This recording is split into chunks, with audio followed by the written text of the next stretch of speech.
Welcome back everyone. Today we are going to start chapter 3, Understanding Quadrilaterals. Introduction. You know that the paper is a model for a plane surface. When you join a number of points without lifting a pencil from the paper and without retracing any portion of the drawing other than single points, you get a plane curve. Try to recall different varieties of curves you have seen in earlier classes. Match the following. Caution, a figure may match to more than one type. So you can see here these are the figures and these are the types. A closed curve that is not simple, a simple curve that is not closed, and not a simple curve. So you can see that. Compare your matching with those of your friends. Do you agree? So 3.2 polygons. A simple closed curve made up of only line segments is called a polygon. So you can see curved that are polygons. These are polygons and these are not polygons. So you can see these are different types of curves, but they are not polygons. So now you can understand what polygon is. So try to give a few more examples and non-examples for a polygon. Draw a rough figure of a polygon and identify its sides and vertices. So 3.2.1 classification of polygons. So you can see we classify polygons according to the number of sides or vertices they have. So you can see this is a triangle. It has 3 sides or 3 vertices. Now the fourth one is a quadrilateral. So you can see it has 4 vertices. And fifth is a pentagon which has 5 sides. And hexagon, it has 6 sides. And heptagon, it has 7 sides. Octagon, 8 sides. Nonagon, it has 9 sides. And decagon, it has 10 sides. So there is a n-gon, so it has n sides. So 3.2.2 diagonals. That a diagonal is a line segment connecting two non-consecutive vertices of a polygon. So you can see these are connecting two vertices. So it is these are the two diagonals in this, and here also you can see there are different vertices, connecting vertices. These are called diagonals, and here also you can see. So can you name the diagonals in each of the figure above in 3.1? So we have seen that the PQ and LN. So you can see PQ, sorry, is PQ a diagonal? No, the PQ is not a diagonal. And LN, so here is LN, it is also not a diagonal. So you already know that we mean interior and exterior of a closed curve in figure 3.2. So this is interior and this is the exterior. So the interior has a boundary. Does the exterior have a boundary? Discuss with your friends. So 3.2.3 convex and concave polygons. So here are some convex polygons and some concave polygons, as you can see in figure 3.3. So you can see these are convex and these are concave. Now can you find how these types of polygon differ from one another? Polygons that are convex have no portions of their diagonal in their exterior or any line segment joining any two different points. In the interior of the polygon lies wholly in the interior of it. Is this true for the concave polygons? So you can see that it is not true for the concave polygons. This is not satisfying.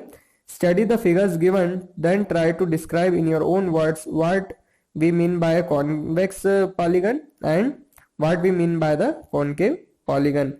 Give two rough sketches of each kind. In our work in this class, we will be detailing with convex polygons only. So we are dealing with only convex polygons here.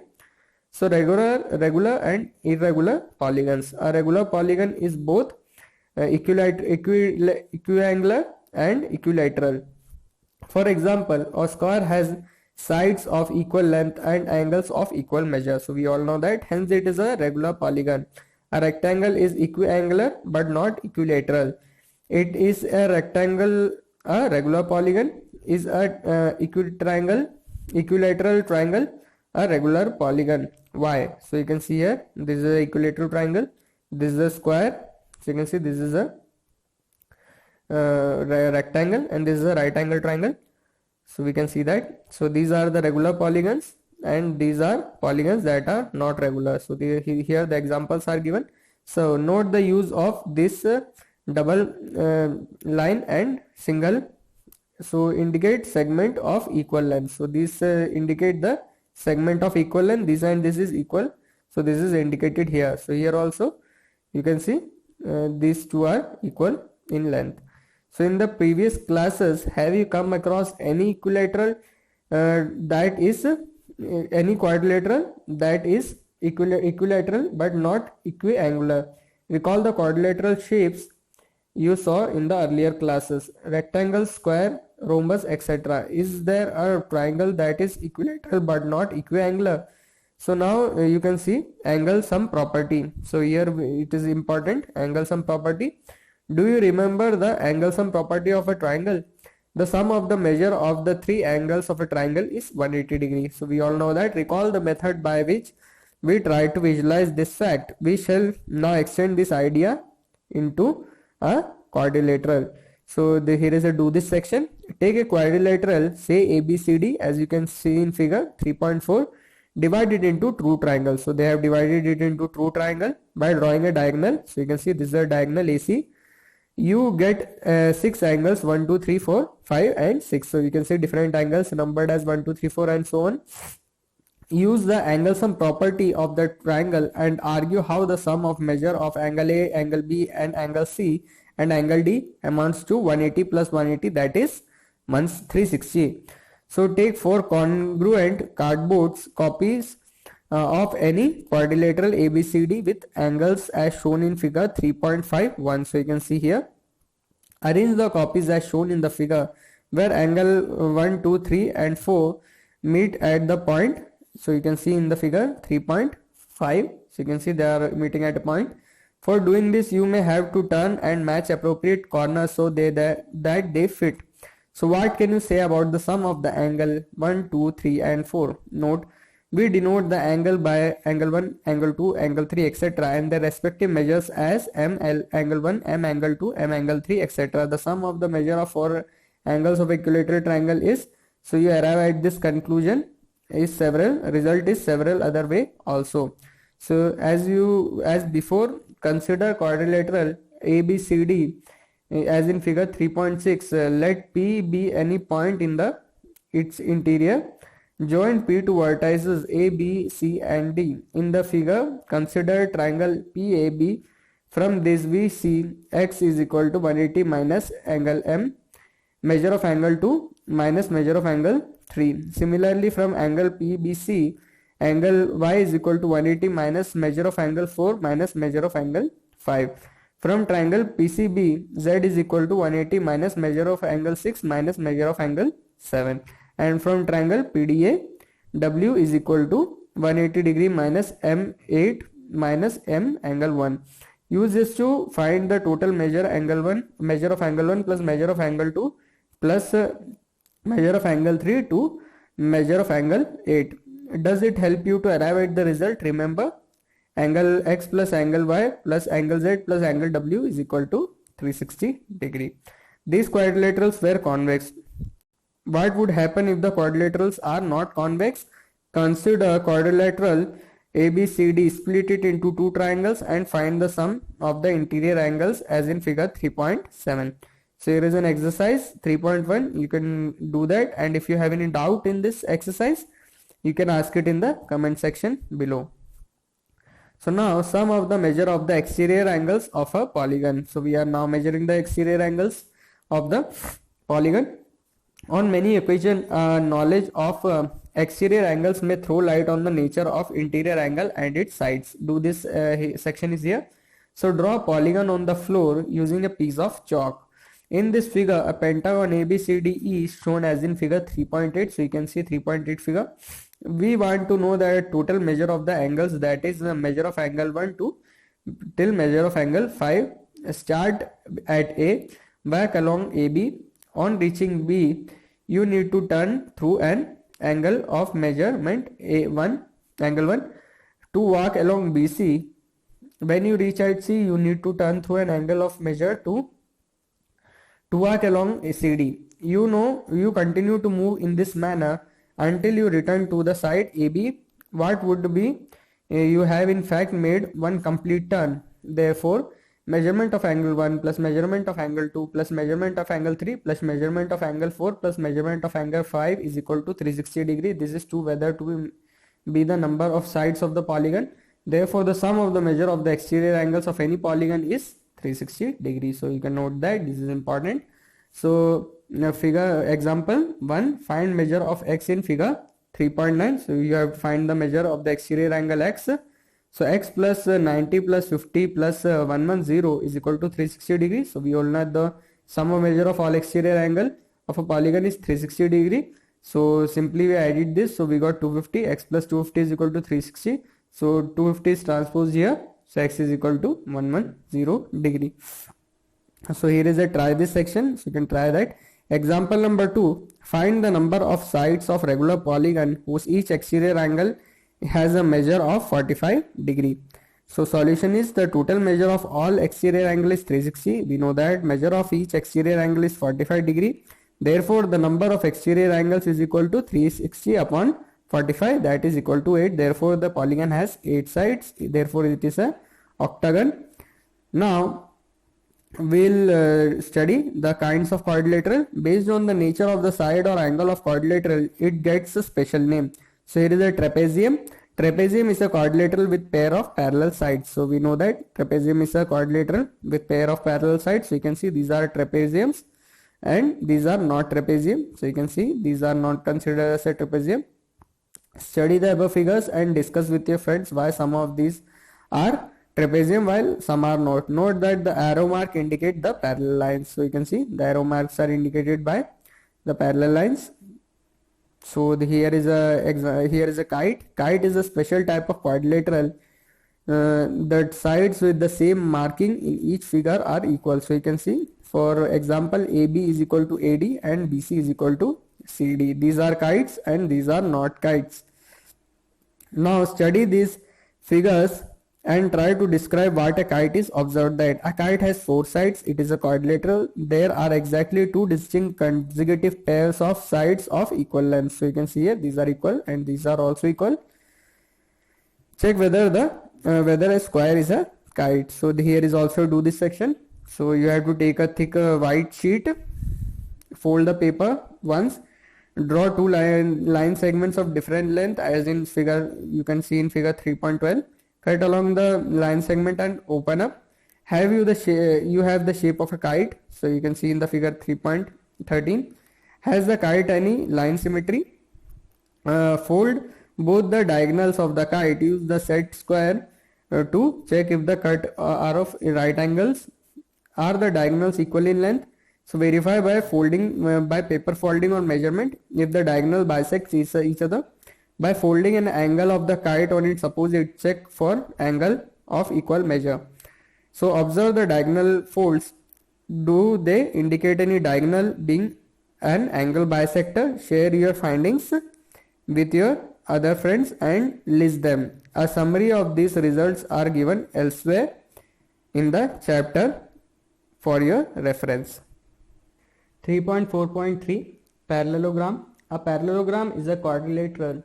As the name suggests, it has something to do with parallel lines. So you can see here is the diagram of parallelogram. So you can see these two are parallel and these two are also parallel. So all the diagrams are almost same. You can see here AB is parallel to DC and AD is parallel to BC. Similarly, these are not parallelograms. So you can see only these two are parallel and these two are not parallel. So you can see the other diagrams which are not parallelogram. Study these figures and try to describe in your own words what we mean by a parallelogram. Share your observations with your friend. Check whether a rectangle is also a parallelogram. So you can see this, there is a do this section. Take 2 different rectangular cardboard strips with different width. So you can see there are 2 strips with different width. So place one strip horizontal and draw line along its edge as drawn in the figure 3.15. So you can see here in the 3.15. Now place the other strip in a slant position over the lines drawn and use this to draw 2 more lines as shown in figure 3.16. These 4 lines enclose a quadrilateral. This is made up of 2 pairs of parallel lines. You can see in here. So it is a parallelogram. A parallelogram is a quadrilateral whose opposite sides are parallel. So you can see it in the figure. 3.4.4 elements of a parallelogram. There are 4 sides and 4 angles in a parallelogram. Some of these are equal. These are some terms associated with the elements that you need to remember. Given a parallelogram ABCD, so you can see in figure, AB is equal to DC are opposite side. AD and BC are form another pair of opposite sides. So you can see in the figure, angle A and angle C are pair of opposite angles. You can see these are pair of opposite angles. Another pair of opposite angles would be angle B and D. Now angle AB and ABC are adjacent side. This means one of this side starts where the other ends. Are BC and CD adjacent sides too? Try to find 2 more pairs of adjacent sides. Angle A and angle B are adjacent angles, so they are at the end of the same side. Angle B and angle C are also adjacent. Identify other pairs of adjacent angles of the parallelogram. So there is another do this section. So take cutouts of 2 identical parallelograms, say ABCD and A dash, B dash, C dash and D dash. So you can see the 2 in figure, the 319. Now here AB is same as A dash and B dash except for the name, because the name are different. Similarly the other corresponding sides are equal to. Now place A dash, B dash over DC. Do they coincide? What do you now say about the lengths of AB and DC? Similarly, examine the length of ADBC. What do you find? You may also arrive at this conclusion that the result measuring angle AB and DC. So it's the same. So property, the opposite sides of parallelogram are equal in length. So here is also another try this section.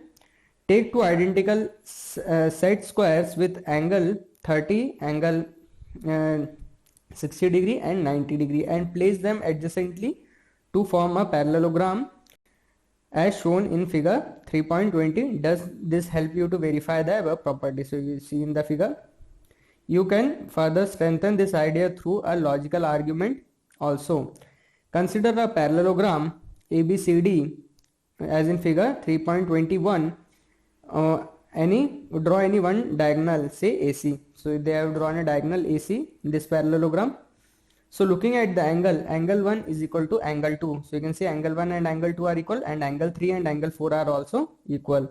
So since in triangle ABC and ADC, angle 1 is equal to angle 2, angle 3 is equal to angle 4, and AC is common. So by ASA congruency condition, triangle ABC is equal to triangle CDA. So AB is equal to DC and BC is equal to AD. So here is an example number 3. Find the perimeter of the parallelogram PQRS. So in a parallelogram, the opposite sides have same length. We have studied that. Therefore, PQ is equal to SR is equal to 12 centimeter and QR is equal to PS is equal to 7 centimeter. Now perimeter is equal to PQ plus QR plus RS plus SP, that is 12 plus 7 plus 12 plus 7, that is 38. Now 3.4.5 angles of a parallelogram. We studied a property of parallelograms concerning the opposite sides. What we can say about the angles? So there is a do this section. Let ABCD be a parallelogram as in figure 3.23. You can see a figure. Copy it on a tracing sheet. Name this copy as A dash, B dash, C dash and D dash. Place A dash, B dash, C dash, D dash on ABCD. Pin them together at the point where the diagonals meet. So you can see where the diagonal meets. You have to pin it together. Rotate the transparent sheet by 180 degree. The parallelograms still coincide, but you now find A dash lying exactly on C and vice versa. Similarly, B dash lies on D and vice versa. So does this tell you anything about the measures of the angle A and C? Examine the same for angles B and D. State your findings. So this property, the opposite angles of a parallelograms are of equal measure. So here is another try this section. Take 2 identical 30 degree, 60 degree, 90 degree set squares and form a parallelogram as before. Does the figure obtained help you to confirm the above property?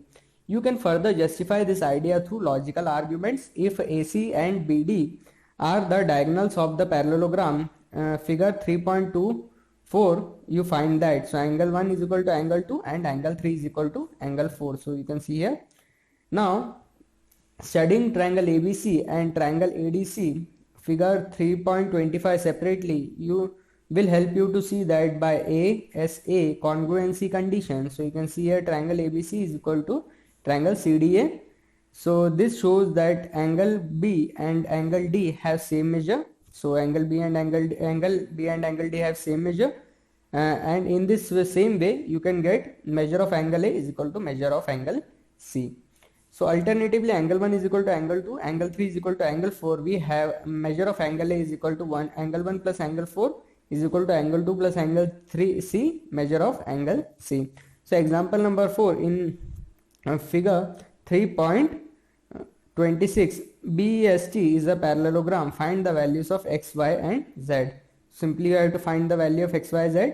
So S is opposite to B, x is equal to 100 degree, opposite angle property, y is equal to 100 degree, measure of angle corresponding to angle x.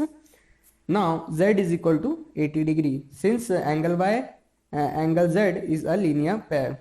So we now turn our attention to adjacent angles of a parallelogram. In parallelogram ABCD, figure 3.27, angle A and angle D are supplementary since DC is parallel to AB, and with transversal DA, these two angles are interior opposite. So angle A and angle B are also supplementary.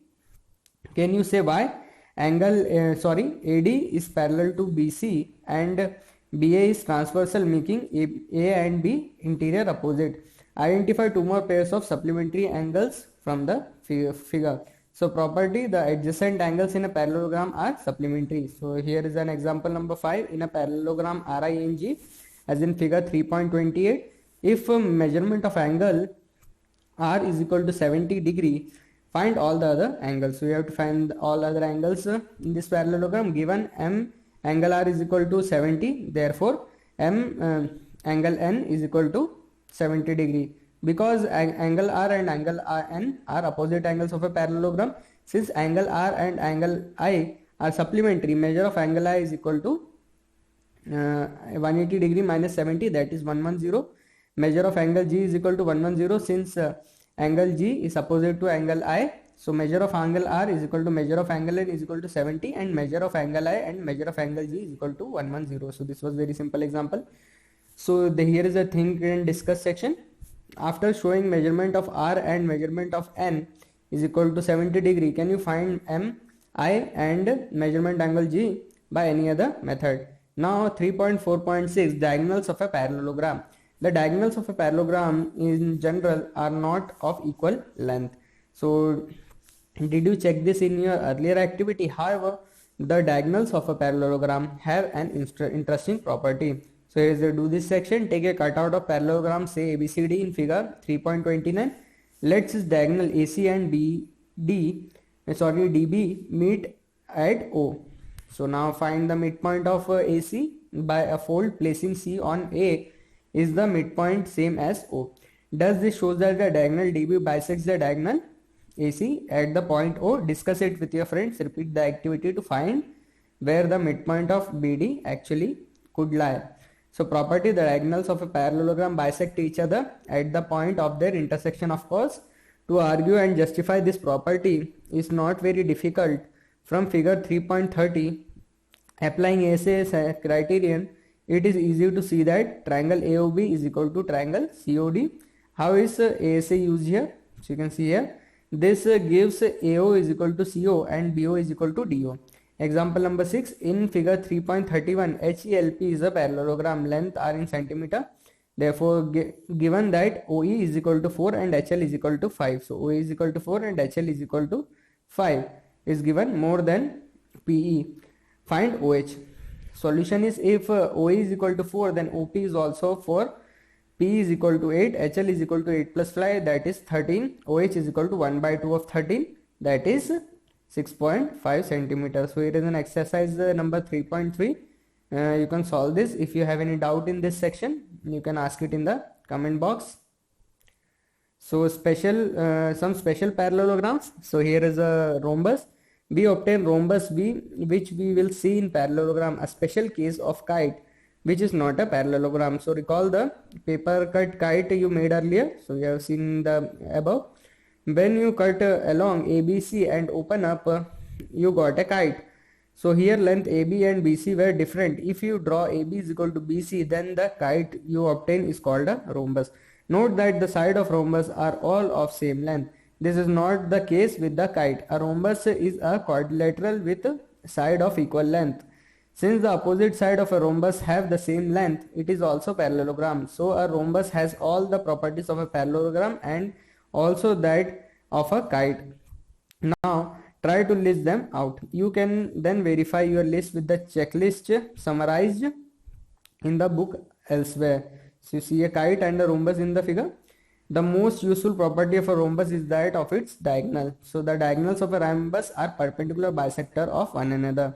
So here is a do this section. Take a copy of rhombus by folding paper. Verify if the point of intersection is the midpoint of each diagonal. You may also check if the intersect at right angles using the corner of a set square. So here is the outline justifying this property using logical steps. ABCD is the rhombus as in figure 3.35. So you can see in 3.35 the rhombus. Therefore it is a parallelogram too. Since diagonals bisect each other, OA is equal to OC, it's very clear, and OB is equal to OD. Now we have to show that measurement of angle AOD is equal to measurement of angle COD is equal to 90 degree. It can be seen by SSS congruency criterion. Triangle AOD is equal to triangle COD. Measurement of angle AOD is equal to measurement of angle COD. Since angle AOD and angle COD are linear pair, measurement of angle AOD is equal to measurement of angle COD is equal to 90 degree. Now in example number 7, RICE is a rhombus. So you can see the rhombus RICE in figure 3.36. Find x, y, z, justify your findings. So x is equal to y is equal to OR, and z is the side of the rhombus. So this is equal to OI, that is 5. This is equal to 12. OC at diagonal bisector, and this one is equal to 13 because all sides of a rhombus are equal. Now the 3.5.2, a rectangle. A rectangle is a parallelogram with equal angles. So you can see all the angles are same. What is the full meaning of this definition? Discuss it with your friend. If the rectangle is to be equiangular, what could be the measure of each angle? Let the measure of each angle be x degree. Then 4x degree is equal to 360 degree. So we will simply divide both sides by 4. So x degree is equal to 90 degree. Thus each angle of a rectangle is a right angle. So a rectangle is a parallelogram in which every angle is a right angle. Being a parallelogram, the rectangle has opposite sides of equal length and its diagonals bisect each other. So in parallelogram, the diagonals can be of different lengths, but surprisingly, the rectangle being a special case has diagonals of equal length. So the diagonals, this is a property, the diagonals of rectangle are of equal length. So you can see here, diagonals of rectangles have equal length. So this is easy to justify. If ABCD is a rectangle as in figure 3.38, then looking at the triangle ABC and ABD separately, we have, so you can see triangle ABC is equal to triangle ABD, AB is equal to AB, BC is equal to AD. Angle M is equal to measurement of angle M is equal to measurement of angle B is equal to 90 degree. The congruency follows by SAS criterion, thus AC is equal to BD. And in a rectangle, the diagonals beside being equal in length also bisect each other. So example number 8, RENT is a rectangle as in figure 3.41. So you can see here its diagonal meet at O. Find x if OR is equal to 2x plus 1 and OT is equal to 3x plus 1. Now OT is the half of the diagonal TE. OR is the half of the diagonal RN. So you can see here diagonals are equal here. So their halves are also equal. Therefore 3x plus 1 is equal to 2x plus 4. The value, if simply solving this, x becomes 3. Now 3.5.3, a square. A square is a rectangle with equal sides. This means that a square has all the properties of a rectangle with an additional requirement that all the sides have equal length. So in a square, all the sides have equal length.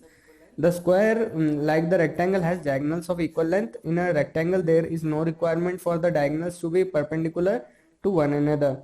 So you can see here BLT is a square, BE is equal to EL is equal to LT is equal to TB, because all sides are equal. Angle B, angle E, angle L and angle T are of right angle. All BL is equal to ET and BL is perpendicular to ET. OB is equal to OL and OE is equal to OT. So in a square, the diagonals bisect one another, square being a parallelogram, are of equal length, square being a rectangle, are perpendicular to one another. Hence we get the following property: the diagonals of a square are perpendicular bisectors of each other. So here is a do this section. Now take square sheets, say PQRS as in figure 3.42. Fold along both the diagonals. Are their midpoints the same? Check if the angle at O is 90 degree by using a set square. This verifies the property stated above. So we can justify this also by arguing logically ABCD is a square whose diagonal meet at O. O is equal to OC since the square is a parallelogram. By SSS congruency condition, we now see that triangle AOD is equal to triangle COD. Measurement of angle AOD is equal to measurement of angle COD. These angles being in linear pair, each is right angle. So you can see here. So here is an exercise 3.4. You can solve this. If you have any doubt, you can ask it in the comment section. Now we have finished the chapter here and we will start the next chapter in the next class.